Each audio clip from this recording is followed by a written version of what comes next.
Hey guys, Risque here, and welcome back to Alone in the Dark, the new nightmare. So last we left off, I learned that I needed to apparently go to Aline's office. Which I do not know where the hell that is. So manor second floor. I wish I could see like what the individual rooms were. Also, where am I? Who knows? Who knows this point? Okay, they're saying I'm still in the attics. Okay.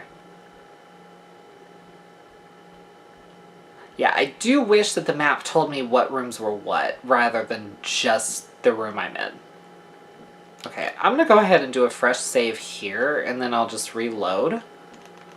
If anything goes wrong... So yeah, apparently I need to go to Aline's office. Shit.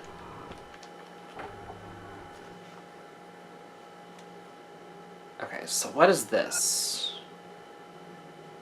Manor second floor. That's it, though?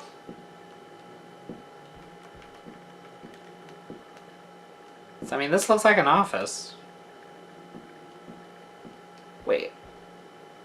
I already got this file, I believe.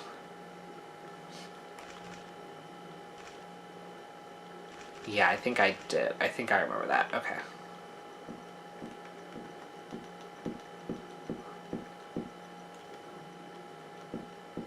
Okay, sure. Wait. But, hold on. Is that a projector screen? I don't see a projector, though. 'Cause there's a lamp. But a lamp is not a projector. Wait, this is a projector! Strange machine equipped with a lens. It looks like a projector. Apparently, I need to use this. Think smarter, not harder. Okay, so what about it? Strange machine fitted with a lens. It looks like a projector. A crystal is positioned inside. Wait, hold on. Is this also where I need to use the Allen wrench to turn the projector on? No. Okay, so what?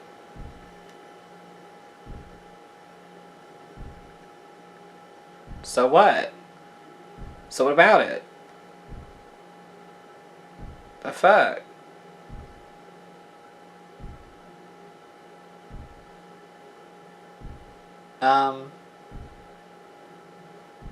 Oh. I have to actually use the flashlight. Oh. Turn off the light before using your... Jesus Christ.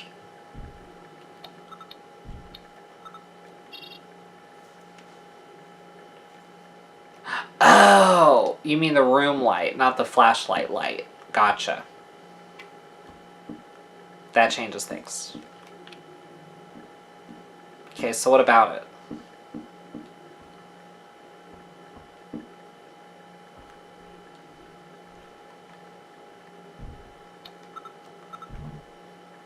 What do you mean this object cannot be used here?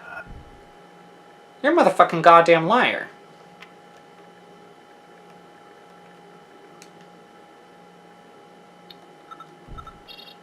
Jesus Christ.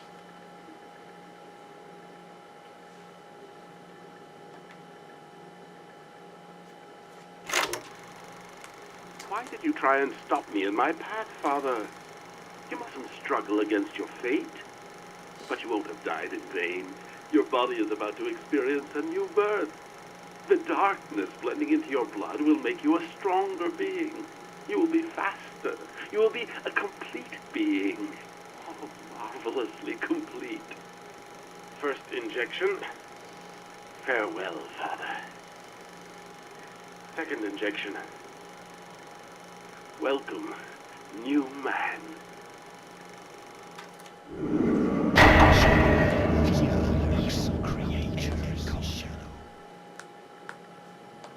Okay, calm down. Take an engraved cube. Okay. Sure.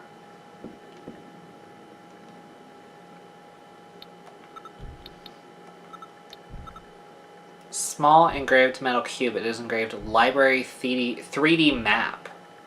Oh. Okay. Where the fuck is the library? You know, we did something major that earns a cheat save.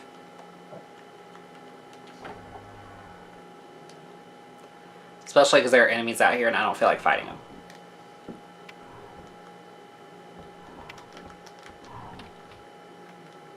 Oh. Well, that's unfortunate. Okay, so that door doesn't work. Okay, hold on. What about this door down here? Leave me alone. Leave me alone. You don't know me. I don't know you. That's my purse. Shit. Have I even been over here? I don't recognize this at all.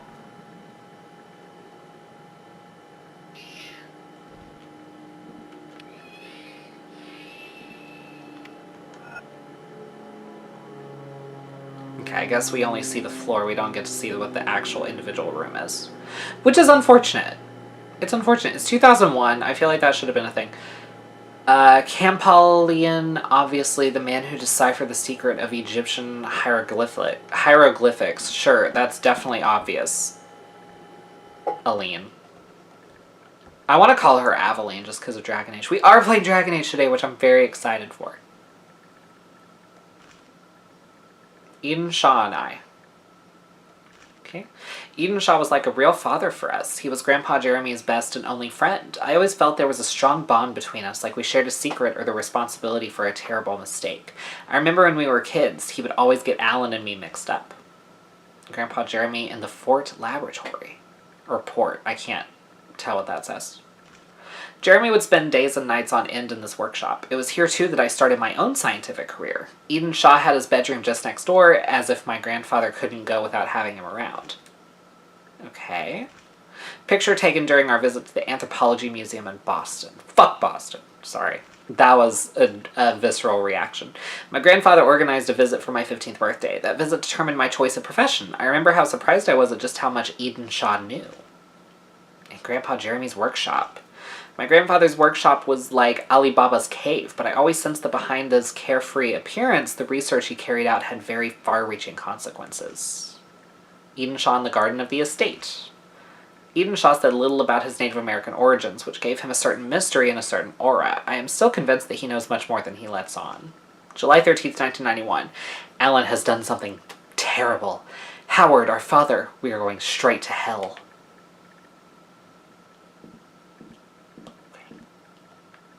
I'm not going to disagree with you there. You probably are going to hell. But it's okay, because all of us are. We're all going to hell. Everybody. Any of you think you're not going to hell, you're probably going to hell the most. Okay, so is that it? Just that file and the first aid kit? I don't know. I feel like there should be something on this desk. You know? I was right. Richard Morton, you don't know me, and as long as you don't know me, your path will be strewn with pitfalls and perils. My name is Judas de Certo. Even if you may not know me, I know all about you. I know all about your sleepless nights, the evenings you spend huddled cold and alone. I know about your fear of the day and about the terrible loneliness you feel faced with the unknown, face to face with something words can't describe. In the course of a life that has been too long, I have encountered the creatures of the night. I can help you overcome them, master them, and make them your slaves, your servants. You will find supreme power, the power of the absolute that knows no bounds, for all eternity. You will find that wielding it brings intense pleasure. My name is Judas de Certo, and already you are getting to know me better. Yeah, you've said your name twice. We get it.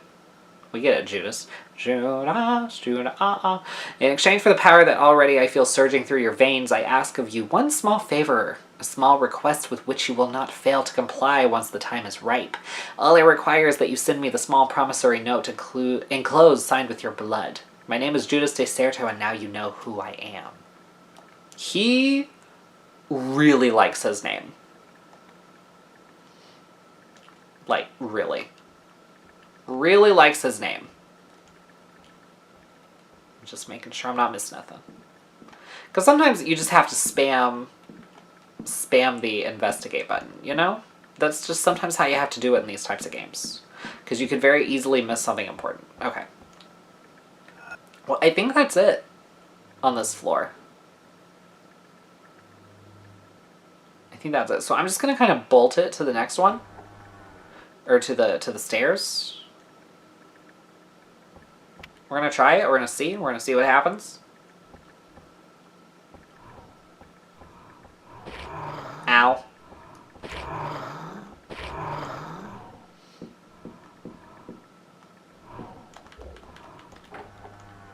Ha! Miss me, bitch. Okay. I think the library is down here. It's what I've been told. Not quite told, but it's assumed. It's implied.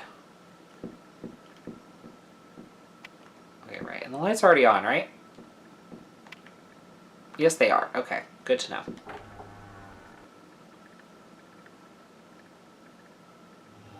Oh, God. Okay. Where's the library? I don't see any doors I haven't interacted with, but that looks like a library. So, okay, it's fine. Get off me. Are you kidding me right now? Get off me. God, I hate you guys.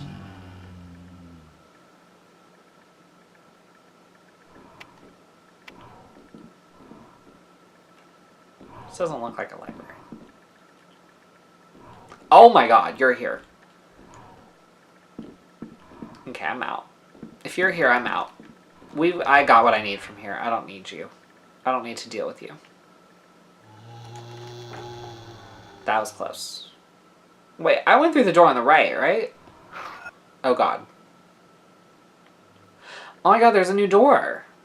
I didn't know about this new door.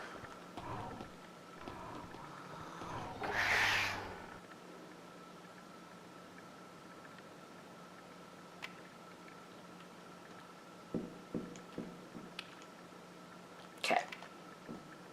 This room's kind of cool. Oh! This looks like a library, if ever I saw one. Right? Oh, Jesus Christ. Oh, Jesus Christ. Okay. June 1949. It's 2001, right? So, okay, this is a while ago. I am Morton. I realized that today. I have tried for so long to escape my destiny, but my willpower was probably not strong enough. My fascination for the world of darkness has vanquished me, but I chose to resist cooperation, a choice my father never had because of that demon, Deserto. Was his first name Judas by any chance? Just wondering, because it really wasn't made clear. For I understood early on that only light can vanquish darkness. The magnesium bullets that were made in Italy have a remarkable effect on the smaller creatures, but they have proved inadequate to deal with the stronger monsters, dwelling deep in the entrails of the night. Good to know. The work of the French scientist de Broglie has greatly inspired my research. The properties of light he discovered and its undulating nature are remarkable. It is thus possible to concentrate and amplify it, to rupture its movement in phase, I can't read, and thus transform it into a terrible destructive energy. The information I possess about the molecular structure of the shadows of the night is fragmentary, but my study of them has produced conclusive results that their capacities for absorption of light energy are limited. Photoelectric energy at certain high levels destabilizes its chemical structure. There are a lot of big words in this game. And I'm a little too tipsy to handle it. The molecules break down and the entire macro system implodes. If I could build a weapon able to concentrate light energy by factors of up to 100 or even 1,000, then if I had the technology, if there were limits, God, if only someone could help me. When Eden Shah defeated Deserto, whose first name I assume is Judas, that malevolent being who led our family down the path to dishonor, I knew that my Indian friend had been sent to me by the gods. I'm assuming by Indian they mean Native American. As a child, I saw him complete the incantation at the circle of stones facing in the direction of the conjunction. Those are words. For sure, and I'm going to take a picture of those words because they might be important. I'm just I know for sure I'm not going to remember that shit fucking 5 seconds from now. Let alone 2, 4, 6, 8 weeks, however long it takes. Deserto, whose first name we assume is Judas, who knew their power, employed his magical powers to dissimulate some of the statues from the eyes of man. January 13th, 1953. Okay, so some years have... Oh, shoot. Some years have passed. Okay. This day will remain engraved on my memory forever. My grandchildren were born today. God alone knows what they will make of their lives. Howard wants to get them away from Shadow Island. I understand his reasons, but I fear that destiny will prove stronger than a poor father's desire. I must be a massive disappointment to my grandfather, who is like, you know, typical straight white conservative man. I know he wasn't expecting a queer pop singer. As a grandchild, as his only blood grandchild. I must be the biggest disappointment. It's kind of funny. October 4th, 1966. Okay, so they really like taking breaks between their journal entries. My research advances in leaps and bounds. Time is of the essence. I feel things stirring down below like they know that a date with destiny is nigh. Their forays into our world of light are becoming increasingly frequent. With every new day, my study of the creatures of darkness greets me with new surprises. It seems that they all possess the same genetic heritage. The expression, however, is unsuitable. The entities are more closely related to minerals than organic life, but I have found none better. It's as though they have all been cloned from the same root matter. Okay, so I've been kind of wondering whether this game takes the more scientific horror approach like Resident Evil, or if it takes the more psychological, paranormal almost side of horror like Silent Hill. It's kind of both. It's kind of both. I dig it. It's as though they have all been cloned from the same root matter.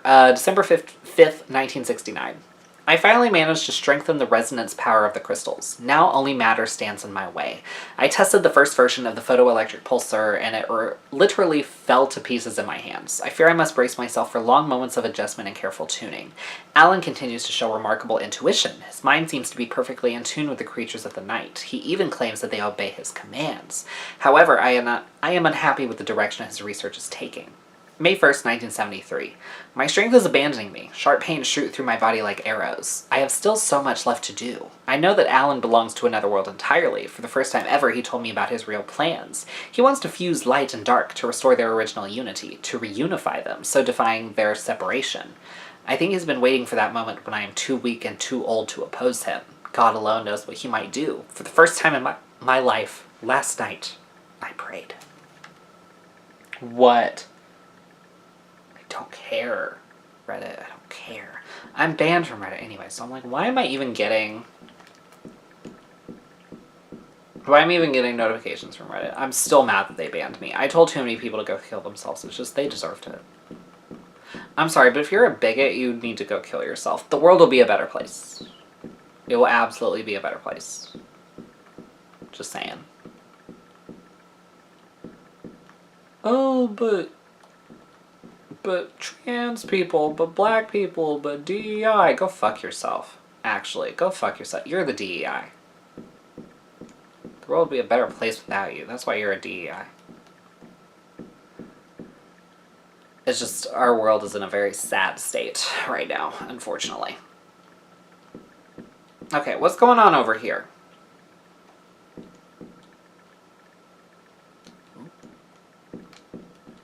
Can I read these things on the floor? They look interesting.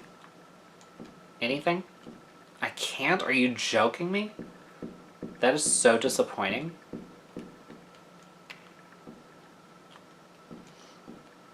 I'm gonna check this stuff in the corner too. 'Cause I can. 'Cause I can, so why not? Right? We good? I don't have the time to read. Girl, we've been reading this whole episode. What do you mean you don't have the time? Make the time. Real talk though, I wish I had the time to read. I do enjoy reading. Richard Morton back from an exploration in front of one of his ships. 49? Oh my god. Okay. Jesus. The history of the famous Boston dynasty, fuck Boston, is a full tale Unexplained events, surprises, and troubles. Some will claim my only goal in telling it is to damage the reputation of one of the most legendary fortunes in Massachusetts. I would like to say in my defense that I am simply doing my duty as a historian. My account is based on reliable sources and interviews with witnesses who, though they may be evasive, are no less worthy of our interest. If I echo certain rumors, it is in the belief that they too are constitutive of the Morton family history.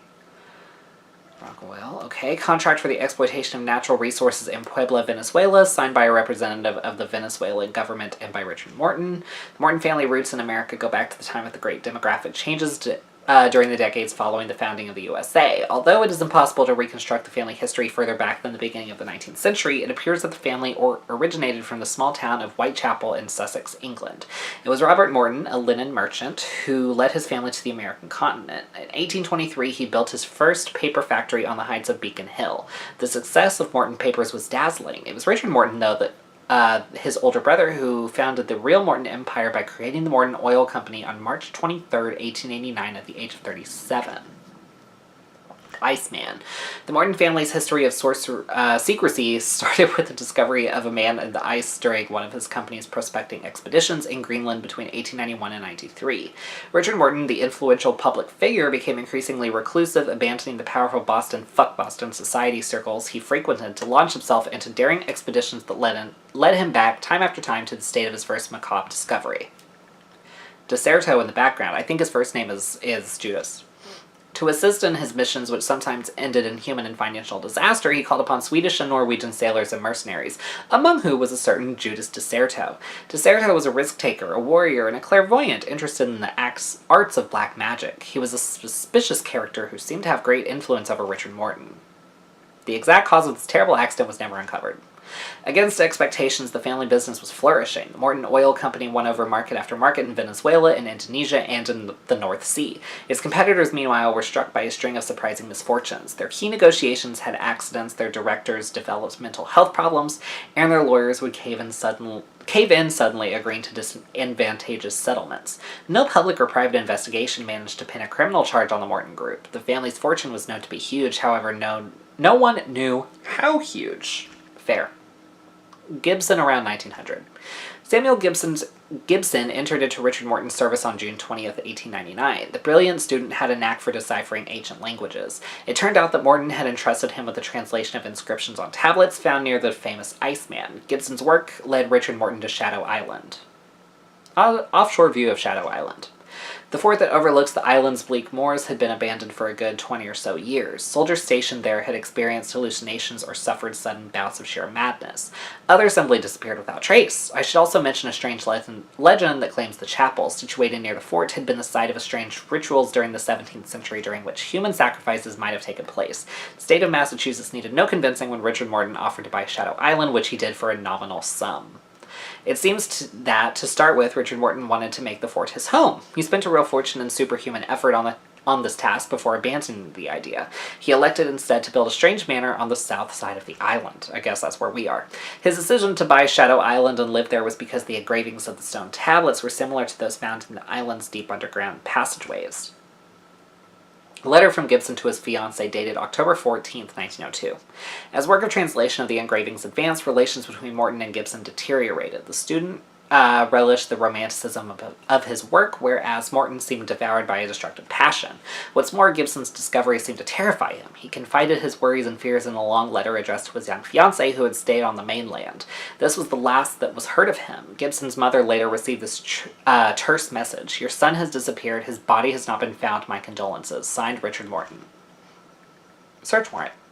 The peak of Richard Morton's disturbing activity coincided with a wave of disappearances among the young girls of Boston. Fuck Boston's poorer neighborhoods. This is the most disturbing episode of his life. It is my definite belief that driven by the evil Deserto, the founder of the Morton dynasty, was practicing black magic rituals involving the sacrifice of innocent souls without doubt, and the very chapel sacrifices had taken place 3 centuries earlier. To what end, I do not know. The first disappearances started in October-November 1903. They continue with the frightening regularity of one a month, increasing during periods of equinox, until Richard Morton died on April 13th, 1905. Yeah, I think the motherfucker's guilty.